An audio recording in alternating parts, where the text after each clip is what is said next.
guys, I've just heard this on the radio, and then I looked it up. I can't really find a lot online. Google, it seems to be hiding it for some reason. I wonder why. $8 million to build a barn in Ottawa. Taxpayers' money. It was the Taxpayers Federation that came on the radio, and here's what he had to say about it. To put that into perspective for your listeners out there in Toronto and the GTA and Southwestern Ontario, I did a little Googling before we put this story out, and for $8 million, you could buy a palatial mansion along the banks of Rideau Canal that describes itself as Ottawa's most opulent home.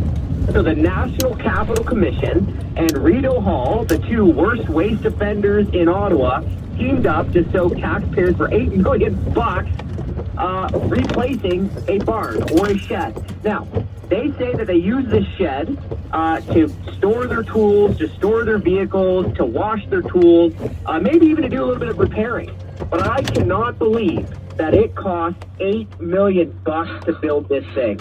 So what you're saying is, this is just an oversized tool shed. It's not even for storing cars? What?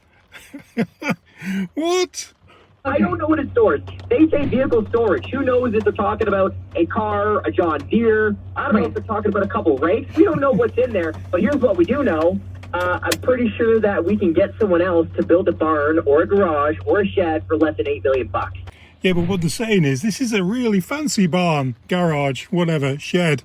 It's carbon neutral. It can develop its own power.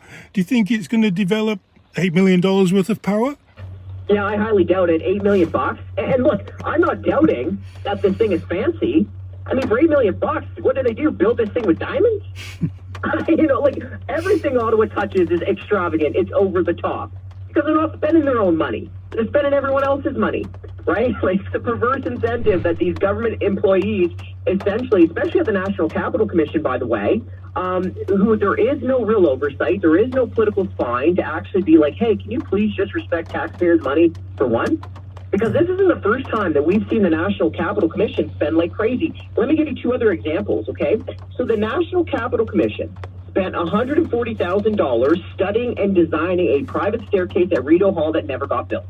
Now, most Canadians spend $0 not building a staircase.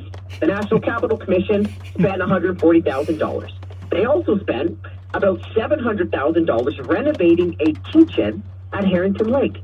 They spent the entire cost of a new home in the suburbs just renovating a kitchen. So this is just the NCC, once again, wasting money like crazy. There you go, guys. That is mental. That's a lot of money for a shed. I want a shed like that in my garden. Till next time.